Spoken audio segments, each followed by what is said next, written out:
नमस्कार, खबर उत्तराखंड में आपका स्वागत है। मैं हूं आपके साथ भावना त्रिपाठी। रुख करेंगे प्रदेश की तमाम बड़ी खबरों की ओर।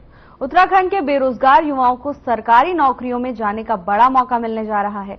उत्तराखंड अधीनस्थ सेवा चयन आयोग राज्य में 751 खाली पदों पर सीधी भर्ती करने जा रहा है। इसके लिए आयोग ने शुक्रवार को विज्ञप्ति जारी कर दी है। प्रदेश में विभिन्न पदों के लिए जल्द ही भर्ती प्रक्रिया शुरू होने जा रही है।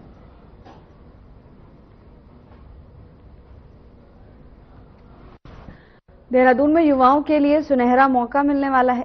बेरोजगार युवाओं के लिए सरकारी नौकरियों में जाने का ये बड़ा मौका आयोग की ओर से दिया जा रहा है। यूकेएसएससी ने 751 पदों पर सीधी भर्ती निकाली है, जिसको लेकर आयोग की ओर से विज्ञप्ति भी जारी कर दी गई है। तो वहीं जल्द ही भर्ती प्रक्रिया शुरू हो जाएगी।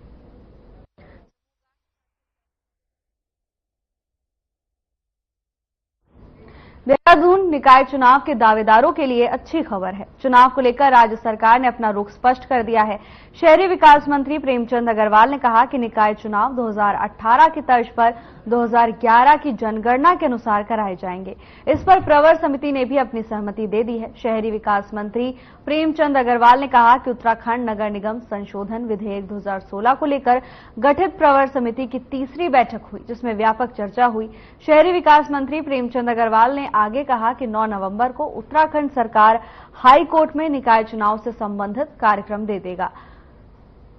तय अनुसार राज्य सरकार 25 दिसंबर से पहले निकाय चुनाव कराएगी। बता दें कि राज्य सरकार ने हाई कोर्ट में शपथ पत्र दिया है कि 16 दिसंबर तक निकाय चुनाव से संबंधित सभी कार्यक्रम जारी कर दिए जाएंगे, जबकि 25 दिसंबर तक त्रिस्तरीय निकाय चुनाव कराए जाएंगे, जिसमें नगर पंचायत, नगर पालिका और नगर निगम शामिल हैं।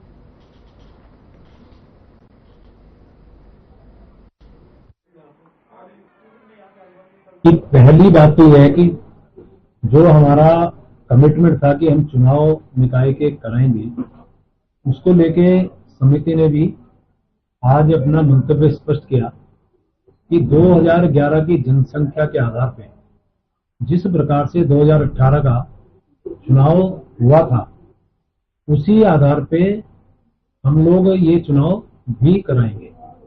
एक तो स्पष्ट हो कि चुनाव हम लोग अब कराने की स्थिति में हैं बहुत जल्द। जो मैंने अपनी पहले भी आपको बताया था कि नवंबर 10 तक हम अपना कार्यक्रम हाईकोर्ट में सबमिट करेंगे और तत्पश्चात हम जो प्रक्रियाएं पूरी करके चुनाव कराने की तरफ बढ़ेंगे।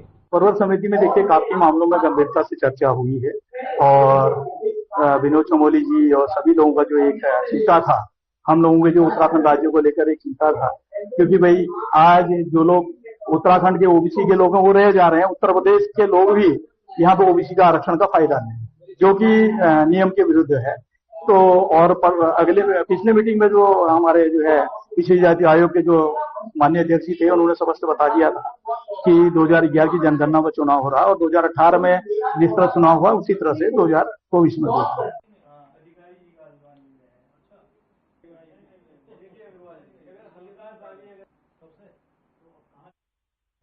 नगर पंचायत दिनेशपुर में कर्मचारियों की बैठक आयोजित की गई है। परगना मजिस्ट्रेट आशिमा गोयल ने कर्मचारियों की बैठक ली है। बैठक के दौरान नगर पंचायत के संसाधनों के माध्यम से नगर पंचायत में आय बढ़ाने जाने की मांग की गई है। इस दौरान परगना मजिस्ट्रेट ने नगर पंचायत कार्यालय को रंग रंगायन करने के लिए कार्यालय कर्मचारी को आदेश दिया गया। नगर पंचायत दिनेशपुर का औचक निरीक्षण किया गया। इसमें ये जानने की कोशिश की गई कि यहाँ की कार्यवाही किस प्रकार चल रही है और यहाँ के भवन की, यहाँ के अधिष्ठान की क्या सिचुएशन है। तो इसमें कुछ कमियां भी पाई गई, जो कि मैंने जो भी नोडल ऑफिसर ने उनको बता दिया है। जैसे कि बाहर से बिल्डिंग अच्छी लगनी चाहिए। जब कोई भी व्यक्ति यहाँ पर अपनी परेशानी लेकर आता है तो उसको एक ये फीलिंग आई कि मेरा काम यहाँ से हो जाएगा।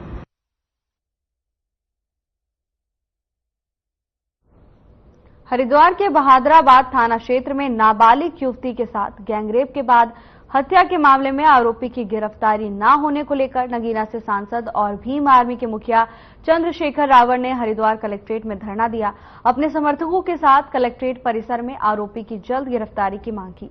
चंद्रशेखर ने कहा कि मासूम दलित के साथ गलत करने वालों के खिलाफ सख्त कार्रवाई होनी चाहिए। रावण ने जूना अखाड़े के महामंडलेश्वर यति नृसिंहनंद के दशहरे में रावण की जगह मोहम्मद साहब का पुतला फूंकने के बयान की घोर निंदा करते हुए कहा कि ऐसे व्यक्तियों पर एनएसए की कार्रवाई की जानी चाहिए। उन्होंने कहा कि ऐसे लोग जो एक धर्म विशेष के खिलाफ टिप्पणी करते हैं और देश द्वेष फैलाने का काम करते हैं, ऐसे सरकार के पिट्ठुओं के खिलाफ एनएसए जैसी सख्त कार्रवाई करके एक मिसाल पेश करें ताकि कोई भी किसी भी धर्म के खिलाफ टिप्पणी करने से डरे।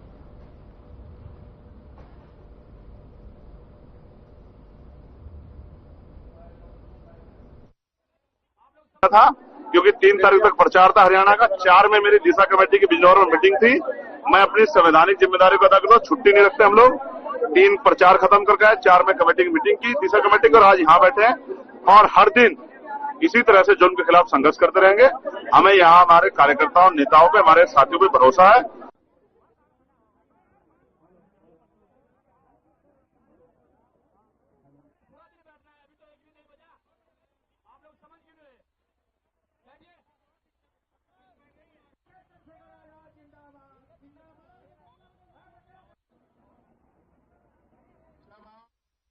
राज्य स्वास्थ्य प्राधिकरण ने आयुष्मान कार्ड बनाने के लिए तैयारियां शुरू कर दी।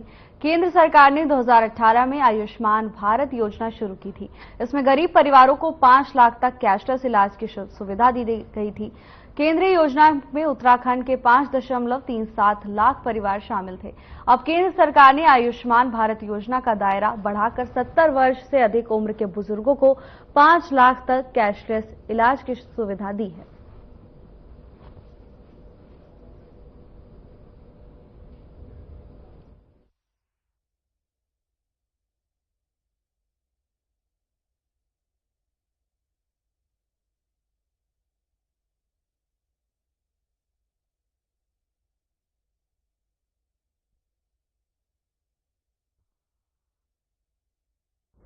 मुख्यालय पौड़ी में हिमालयन संविदाकार ठेकेदार समिति के बैनर तले ठेकेदारों ने लोक निर्माण विभाग के प्रांतीय खंड में अनिश्चितकालीन धरना प्रदर्शन शुरू कर दिया है।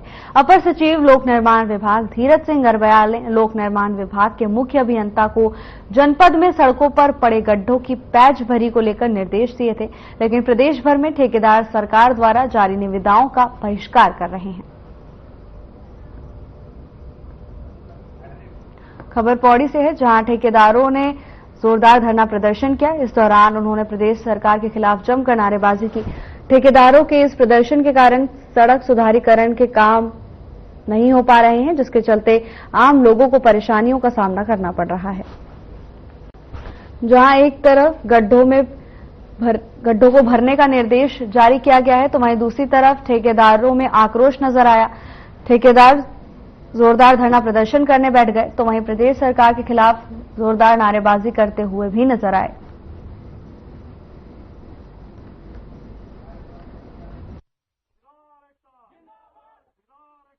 बैठक हो रही, कोई बात नहीं। अगर वो बैठक कर रहे हैं, चाहे एससी चीफ से कर रहे, कोई बात नहीं है। गड्ढे तो हमने बनने ना, गड्ढे तो हमने मना कर दिए। चाहे अधिकारी में कितने भी प्रेशर डाले, हम पैच नहीं बनने देंगे। हमने प्लांटों में भी फोन कर दिया कि आपने प्लांट बंद कर दीजिए। अगर वो आ रहे हैं तो हमारी बात मुख्यमंत्री में करें ना, वार्ता कराएं हमारी कि भाई वो परेशान है। तो वो बोल रहे हैं कि 15 दिन तक आप अपना आंदोलन रोक दो, उसके बाद 15 दिन बाद आपकी मांग मंजूर कर देंगे। ये क्या तरीका है? तो 15 दिन रुक जाओ ना। 15 दिन हमें पैच, जो कार्यक्रम मुख्यमंत्री ने दे रखा उसको रोक दो से पैच का काम, उसके बाद भी वार्ता हो सकती है।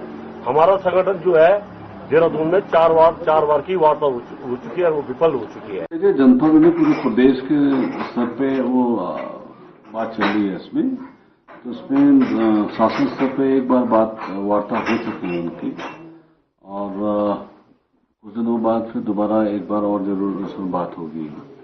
और इसी बीच में बिल्कुल उनकी मांगे जायज है। ये हमारा व्यवसाय नहीं बल्कि एक रोजगार है, और उत्तराखंड में जो है जिस ढंग से इन्होंने जो है बड़ी जो निविदाएं लगाई हैं, वो जो है यहाँ के लोगों के हित में नहीं है। हम चाहते हैं कि छोटी निविदाएं की जाए, सरल की जाए, और ताकि जो है हर व्यक्ति जो है अपना रोजगार के लिए अपना काम कर सके। नहीं, ये बहुत गलत बात है। पब्लिक की आवाज सुननी चाहिए सरकार को, क्योंकि पब्लिक के द्वारा ही सरकारें बनती हैं। और मैं समझता हूँ कि ये जो है पलायन का भी मेन कारण है कि लोगों को रोजगार नहीं मिल पा रहा है। जब लोग रोजगार नहीं होगा तो निश्चित ही पलायन होगा, और जब पलायन होगा तो उत्तराखंड बनने का कोई औचित्य ही नहीं रह जाएगा।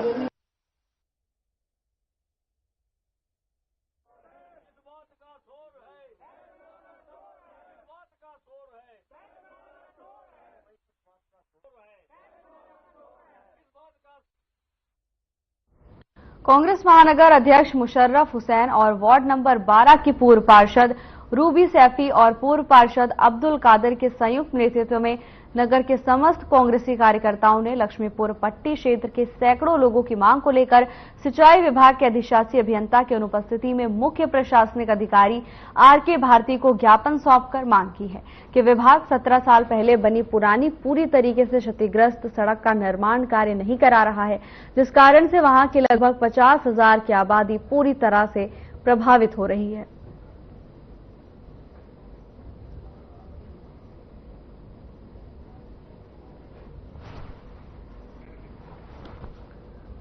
काशीपुर में स्थानीय लोगों ने जोरदार प्रदर्शन किया। सिंचाई विभाग के बाहर की तस्वीरें हैं जहां लोग अपनी मांगों को लेकर भारी संख्या में एकजुट हुए और 3 सूत्रीय मांगों को लेकर प्रदर्शन किया गया। इस दौरान लोगों ने साफ चेतावनी दी है कि अगर जल्द से जल्द उनकी मांग पूरी नहीं हुई तो और भी उग्र आंदोलन किया जाएगा। सिंचाई विभाग के बाहर कांग्रेसियों ने जोरदार प्रदर्शन किया। अपनी 3 सूत्रीय मांगों को लेकर प्रशासन के खिलाफ जोरदार नारेबाजी करते हुए नजर आए। तो वहीं सख्त चेतावनी दी गई है, अगर जल्द से जल्द मांग पूरी नहीं हुई तो उग्र आंदोलन किया जाएगा। तस्वीरें काशीपुर से हैं जहां सिंचाई विभाग पर कांग्रेसियों का गुस्सा फूटता हुआ नजर आया। भारी संख्या में लोग एकजुट हुए और प्रदर्शन करने पहुंचे। हाथों में बैनर और कांग्रेस पार्टी का झंडा लिए हुए कार्यकर्ताओं ने सिंचाई विभाग के खिलाफ जोरदार नारेबाजी की। 3 सूत्रीय मांगों को लेकर सिंचाई विभाग लक्ष्मीपुर पट्टी की जो मेन रोड है काशीपुर की सबसे खस्ता हाल और सबसे खराब रोड इस समय बनी हुई है और पिछले 17 साल से सड़कों का निर्माण इस सड़क का निर्माण नहीं कराया गया है और नगर निगम से अगर इसकी डिमांड की जाती है तो नगर निगम का कहना है कि जब तक लक्ष्मीपुर माइनर का निर्माण नहीं होगा तब तक हम सड़क का निर्माण नहीं करा सकते। तो इसलिए आज हम नगर सिंचाई विभाग के अंदर एक्सीएन साहब के पास आए हैं कि आप जो है इसी माह के अंदर लक्ष्मीपुर जो माइनर है उसका निर्माण कराएं ताकि नगर निगम भी बहाना न कर पाए और हमारी रोड और लक्ष्मीपुर पट्टी माइनर दोनों का निर्माण एक साथ शुरू हो जाए और लोगों को वर्षों से चली आ रही दिक्कत का सामना जो करना पड़ रहा है उसकी समाप्ति हो जाए। यहाँ ज्ञापन देने आए हैं और यहाँ पर हम बताने आए हैं कि जो लक्ष्मीपुर माइनर है उसका निर्माण किया जाए। तो उसका निर्माण जब हो तो उसके साथ साथ ये ना हो कि निर्माण हो रहा है और सड़क के ऊपर मलबा तमाम आने जाने की परेशानी होती है, तो सड़क का निर्माण भी साथ साथ किया जाए ताकि जनता को आने जाने की कोई परेशानी नहीं हो। दूसरी चीज हम ये भी चाहते हैं कि पिछली बरसात आई और ये बरसात भी हुई तो दोनों बरसातों में आपने लगातार देखा होगा तो पब्लिक को बड़ी भारी परेशानी का सामना करना पड़ रहा है और ढेला में पिचिंग नहीं हो पाई जिसमें हमारे 3 वार्ड 4 वार्ड कम से कम 4 वार्ड प्रभावित होते हैं। तो हम ये चाहते हैं कि आने वाले टाइम में जब बरसातें आती है उससे पहले ढेला की पिचिंग भी करा दी जाए। कांग्रेस पार्टी के द्वारा यहाँ सिंचाई विभाग में हम लोगों ने धरना प्रदर्शन किया है। उसमें सबसे पहला पॉइंट तो यह है जनहित के मुद्दों में जो हमारी लक्ष्मीपुर पट्टी रोड है जो थाना साबिक से शुरू होती है और यहाँ पीडब्ल्यूडी तक निकलती है उस रोड को आप लोगों ने भी कई बार देखा है और लिखा भी है आपके कलम के द्वारा और आपके इलेक्ट्रॉनिक माध्यम के द्वारा। कई वर्षों से उस सड़क में सिवाय गड्ढों के अलावा सड़क नहीं है। गड्ढों में इंसानों को चलना पड़ता है, जनता को जलना पड़ता है। वहां पर गड्ढे ही गड्ढे हैं, सड़क नाम की कोई व्यवस्था नहीं है। यहाँ तक हालत यह है कि अगर कोई बीमार व्यक्ति या महिला या मैं तो यहाँ तक कहूंगा कि अगर कोई ई रिक्शा में गर्भवती महिला वहां से निकलती है तो उसके साथ कोई भी दुर्घटना होती है।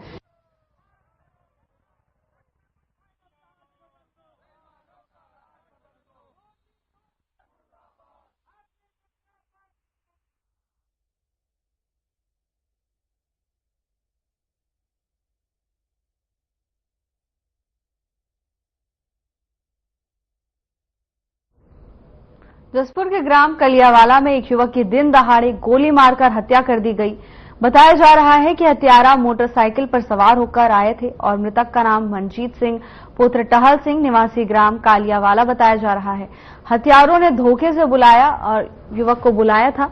सूचना मिलने पर पुलिस मौके पर पहुंची। फिलहाल हत्या के कारणों का खुलासा नहीं हो पाया है तो वहीं परिजनों में कोहराम मचा हुआ है।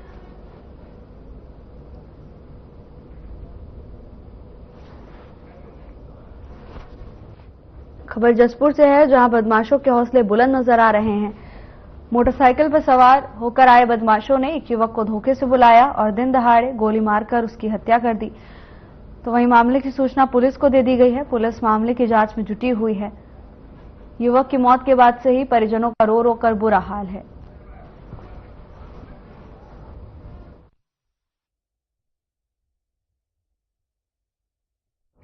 वक्त हो चला एक छोटे से ब्रेक का। जल्द हाजिर होंगे ब्रेक के बाद।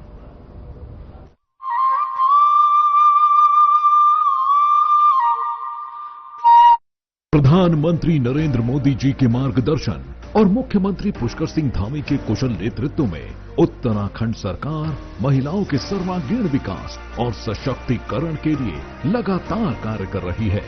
पिछले कुछ वर्षों में सरकार द्वारा लखपति दीदी योजना, सशक्त बहना योजना, महिला स्वयं सहायता समूह सशक्तिकरण योजना जैसी महत्वपूर्ण योजनाएं लागू की गई हैं, जिनके माध्यम से महिलाओं का आर्थिक सशक्तिकरण किया जा रहा है। सशक्तिकरण के इन्हीं प्रयासों में शासन, प्रशासन और निर्णय लेने की प्रक्रिया में भी महिलाओं की भागीदारी को बढ़ाया जा रहा है। जहां एक ओर महिलाओं को सरकारी नौकरियों में 30% का क्षैतिज आरक्षण दिया गया है, वहीं अब सरकार ने कोऑपरेटिव बैंकों और सहकारी समितियों में महिलाओं के लिए 33% आरक्षण देने का निर्णय लिया है। यह निर्णय महिलाओं की राजनीतिक और सामाजिक भागीदारी को बढ़ावा देने के साथ साथ सहकारी आंदोलन में सबका साथ, सबका विकास के मंत्र को और मजबूती देगा। सरकार के इस ऐतिहासिक निर्णय से अब महिलाओं के लिए न्याय पंचायत स्तर पर सरकारी समितियों और जिला सहकारी बैंकों में भी महत्वपूर्ण पदों पर सुनिश्चित भागीदारी का रास्ता खुल गया है। इस निर्णय से सहकारिता विभाग द्वारा चलाई जा रही सभी योजनाओं का लाभ समाज की आधी आबादी तक और प्रभावी तरीके से पहुंचेगा। लैंगिक समानता और महिला सशक्तिकरण की दिशा में सरकार के ये प्रयास न सिर्फ महिलाओं को आर्थिक रूप से सशक्त बनाएंगे, बल्कि उनकी सामाजिक स्थिति को भी सुदृढ़ करेंगे। संकल्प से सिद्धि की ओर, सहकारिता से समृद्धि की ओर।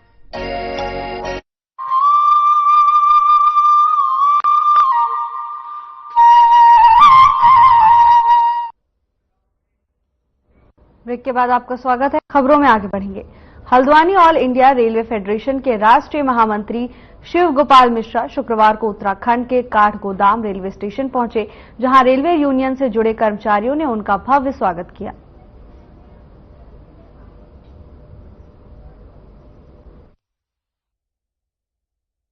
जहां तक समस्याओं का सवाल है, हमारे कर्मचारियों की प्रोन्नतियों के सवाल हैं। हम एलडीसी ओपन की मांग कर रहे हैं। अभी हमने यूपीएस से लड़कर के लेने का काम किया है, जिसमें गारंटीड पेंशन का वायदा है। फैमिली पेंशन दी गई है, मिनिमम पेंशन दी गई है, लेकिन हम चाहते हैं कि ये जो 6 महीने बाद में देने की बात कही जा रही है, ये 10% जो है वो इसको देने का काम किया जाए कम से कम। उसके लिए हम लोग आने वाले समय में स्टाफ साइड उस पर बातचीत करेगी। जो 20 साल अभी मिनिमम क्वालिफाइंग सर्विस थी, उसको 25 साल किया गया है। उस पर भी हम लोग बातचीत करके उसमें भी सुधार करवाएंगे। 20 साल लाने का काम।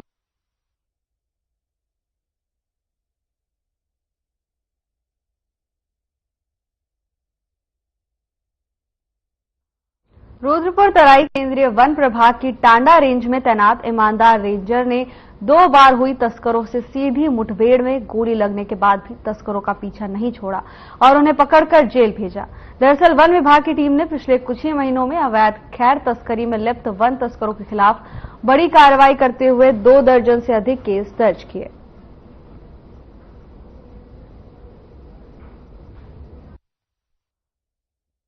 ये तराई का एरिया है, जो जंगल है हमारे दक्षिणी सराय जो जंगलों का है, वो आबादी और डैम से लगा हुआ है। खैर की तस्करी होती रहती है और हमारे द्वारा 20 से 21 मामले उजागर हुए हैं, जिनमें कुछ तस्कर जेल भी गए हैं, वाहन सीज हुए हैं और इस दौरान अभी करीब 1 माह के खबर ऋषिकेश से है, जहां डीएम सविन बंसल का ऋषिकेश तहसील में जन सुनवाई का कार्यक्रम प्रस्तावित था। कार्यक्रम से पहले वो खुद वाहन चलाकर अचानक सरकारी अस्पताल का निरीक्षण करने पहुंचे। यहां उन्होंने मरीज बनकर पहले अपने लिए पंजीकरण का पर्चा बनवाया, फिर तमाम डॉक्टर के कमरों का निरीक्षण किया। इस दौरान सीएमएस सहित 5 डॉक्टर्स अपने कमरे से नदारद दिखाई दिए, जिस पर उन्होंने तत्काल उनका वेतन रोकने के निर्देश दिए हैं। हाँ, लगभग अभी हमारे पास 100 से ज्यादा एप्लीकेंट्स सुनवाई के लिए आ चुके हैं, अभी भी गतिमान है और इसमें हमारे जिले के सभी संबंधित अधिकारीगण भी उपस्थित हैं। प्रयास यही किया जा रहा है कि मौके पर ही उनका निस्तारण भी किया जाए। अगर कहीं पर टीम रवानगी की आवश्यकता है तो मौके पर अभी हम टीम भी भेज रहे हैं। पोखरी में 2 दिवसीय शीतकालीन क्रीड़ा प्रतियोगिता का आयोजन किया गया। इस मौके पर मुख्य अतिथि उप जिलाधिकारी कमलेश मेहता ने हरी झंडी दिखाकर कार्यक्रम का शुभारंभ किया। इस खेल प्रतियोगिता में विकासखंड पोखरी के सभी विद्यालयों के छात्रों ने हिस्सा लिया, जिनमें दौड़, गोला, चक्का फेंक, भाला फेंक, लॉन्ग जंप, हाई जंप खेलों में छात्रों ने बड़ी संख्या में प्रतिभाग किया।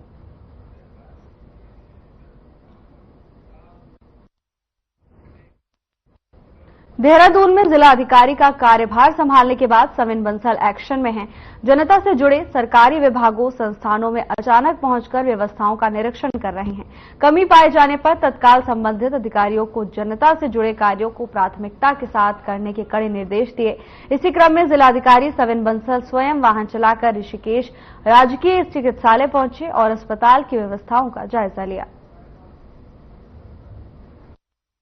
सीनियर डॉक्टर्स और इंक्लूडिंग हॉस्पिटल इंचार्ज नदारत पाए गए थे and they were not having any idea, any knowledge about the activities और अफेयर्स गोइंग ऑन।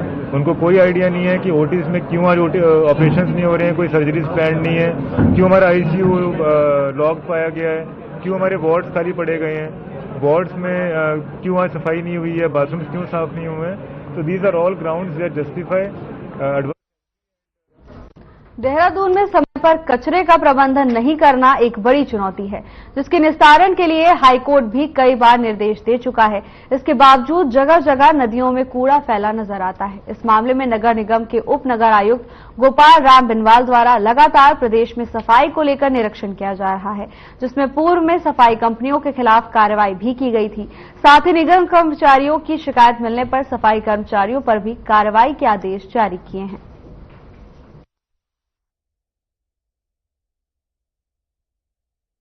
देखिए, नगर क्षेत्र में लगातार सफाई व्यवस्था को दुरुस्त करने के लिए प्रयास किया जा रहा है।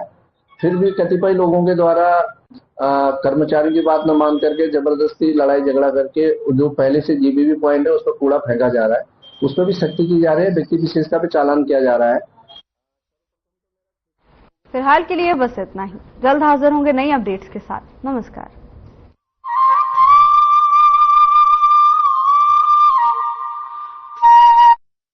मुख्यमंत्री पुष्कर सिंह धामी के नेतृत्व में राज्य सरकार